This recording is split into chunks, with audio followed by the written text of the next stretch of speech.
In the small village of Jericho, surrounded by thick forest, Samantha gave birth to a baby girl.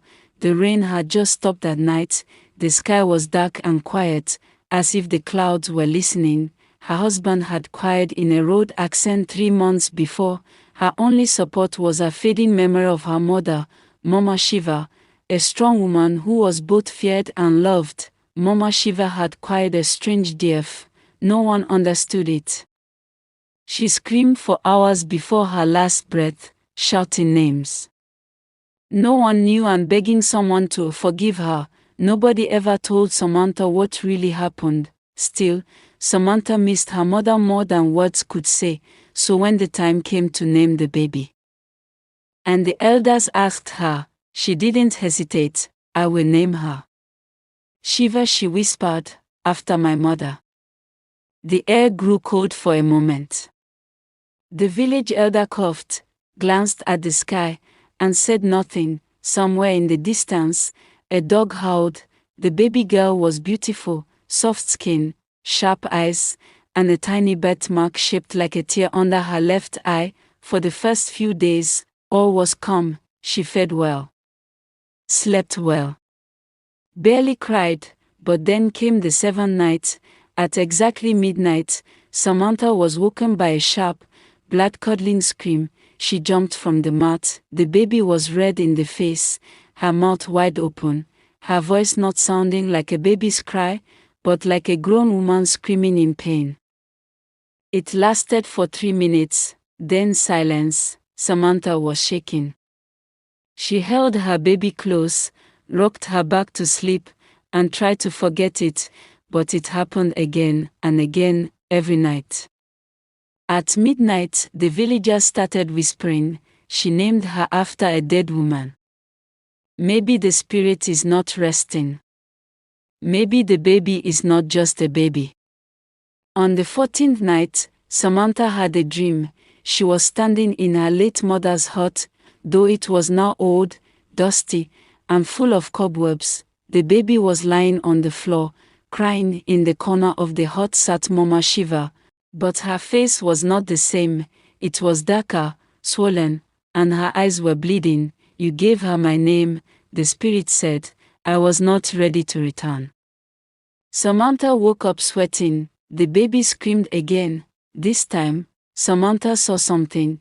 A shadow, tall and thin, moved across the wall.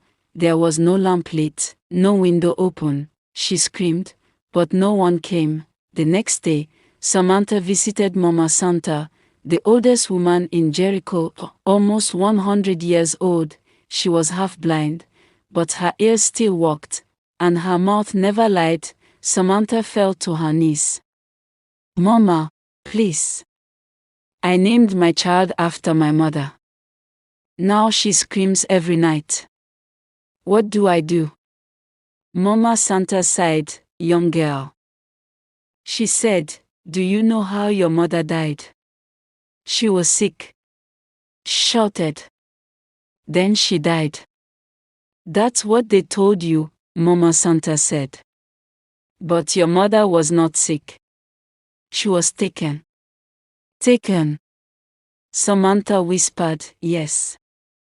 Your mother played with things she didn't understand. She tried to stop a curse in this village. She made sacrifices. She crossed lines. And before she cried, she said, no child must carry my name. Samantha's heart dropped. Why didn't anyone tell me? Because no one listened, Mama Santa said. But now, you have called her spirit back. Not your mother as you knew her, but what was left behind. The next morning, Samantha decided to cleanse her home. She bought white cloth, palm oil, and a pure white chicken. She wrapped the baby in a white wrapper and called Bobatemi, the village spiritualist. He came with a mirror covered in red cloth and a bag of bones. He slaughtered the chicken, but when the blood poured out, it was black, thick, like oil. Bobatemi dropped his tools. This is not normal, he said. This child is holding a soul that doesn't belong here. What do I do? Samantha cried. You must choose, he said. Either change the child's name before the next full moon, or prepare to bury two souls instead of one. Samantha tried to change the name. She whispered other names, Ao, Kemi, Peace, but the child would cry harder. She called the baby girl. Still, at midnight, the scream returned, but on the 21st night, something worse happened. As the clock struck midnight, the baby stopped crying. Samantha sighed in relief. Finally, peace, but then, the baby looked straight at her, and with a voice that was not hers, the baby said, "Why did you leave me to die alone?" Samantha froze, her knees buckled, the lamp beside her blew out, the air turned to ice. She left the baby in the hut and ran into the forest barefoot, screaming for help. No one heard her, only the trees, and the spirit that was no longer sleeping. The next morning, Samantha did not return home. She was found at dawn by the riverbank, her legs covered in cuts, her wrapper soaked with morning dew. Her eyes were red, empty. She held tightly to a piece of cloth, the cloth the baby had been wrapped in, but the child was not with her. Mama Kofo helped her walk back to the hut. They opened the door slowly and stopped. The baby was still there, lying calmly in the center of the mat, smiling, but the air smelled strange, like ash. Samantha collapsed to the floor. "I want her to live," she whispered. "But I don't know how." By evening, the elders called a secret meeting under the village tree, the tallest tree in Jericho, where oaths were taken and secrets buried. The oldest man, Boba Otikpo, spoke first. "This child has become a bridge between the world of the living and the dead." Another elder nodded. "The scream is not hers. It is the voice of someone who died with sorrow in her soul." "It is the voice of her grandmother," Mama Santa added, "and that spirit is not resting." One young elder asked, "Why doesn't the spirit leave?" Boba Otikpo answered, "Because the child carries the spirit's name, and names are not just words. In our land, names are doors. If you call a spirit, it will answer." "So what do we do?" asked the chief's son. The answer came slowly: the child must be renamed. But the spirit must be sent away first. And Samantha must choose the baby or her mother's name. The next night, the moon was full. Boba Temi prepared the sacred circle behind the shrine: salt, ash, a calabash of river water, 7 white stones. Samantha held baby Shiva close. "She's just a child," she whispered. "She didn't ask for any of this." The baby looked peaceful. But her eyes, they looked older than they should. Boba Temi stood in the middle of the circle. "If you want to save your child," he said, "you must break the bond between her and the spirit. You must give up the name completely." Samantha hesitated. "That was my mother's name. Her memory. Her strength. If I let it go, who will remember her?" Boba Temi looked straight at her. "Sometimes, to save the living, we must bury the dead twice." He handed her a white clay bowl. "You must whisper your mother's name into this bowl. Say goodbye. Then pour water on it. Once you do that, the spirit will be released. But it may fight." Samantha stepped into the circle. Her hands were shaking. The baby started to cry, softly at first, then louder. "Shoo, my love," Samantha whispered. "I'm sorry." She lifted the bowl to her lips. She closed her eyes, and with tears falling, she said, "Shiva. Mama, I love you. But you must go. Let my child live. Let her grow. Forgive me." The fire beside the circle went out. The baby screamed, but this time Not with her own voice, no. The voice cried, "You called me back. You gave me life. You cannot send me away again." The baby's tiny body jerked in Samantha's arms. Samantha screamed. "Let her go."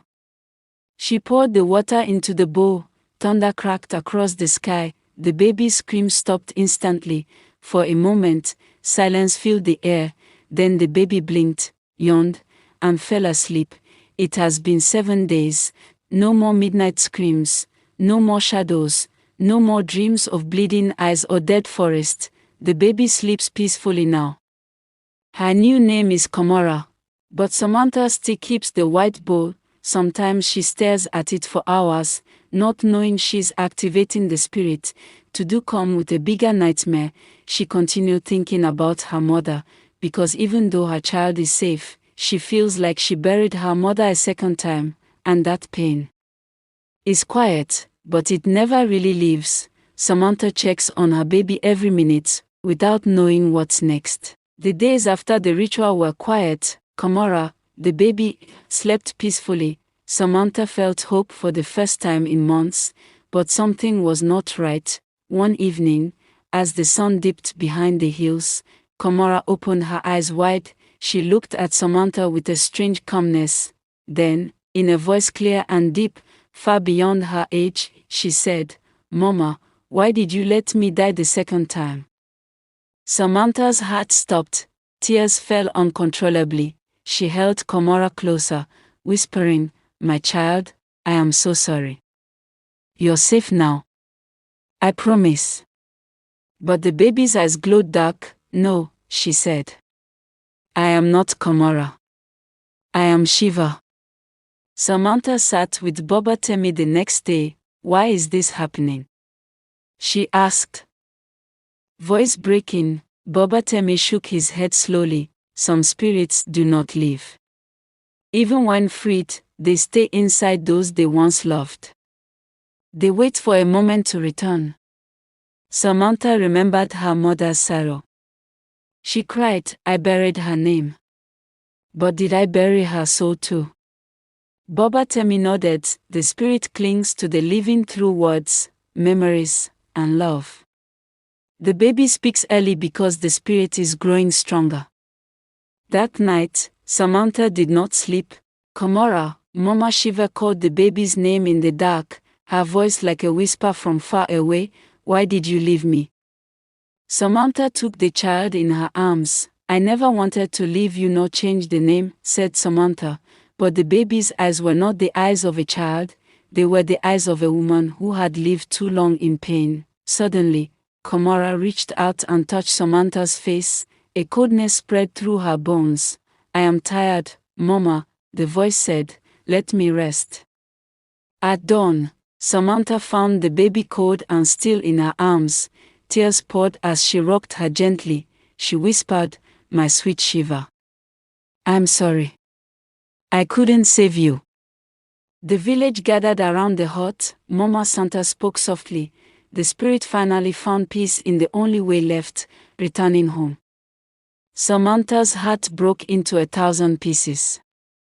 Her mother's name had brought back a spirit full of pain, and the child who carried it was lost between worlds. Samantha buried her baby beside her mother, 2 graves under the old tree in their compound, and though she was alone, her heart was full of love and sorrow. She whispered every day, "Rest now, Shiva. Rest now, my child." The midnight screams never came back, but the silence that followed was heavier than any cry. Moral lesson: names are powerful. They are not just words, but bridges between the living and the dead, and sometimes, love and grief can trap us in places we cannot imagine.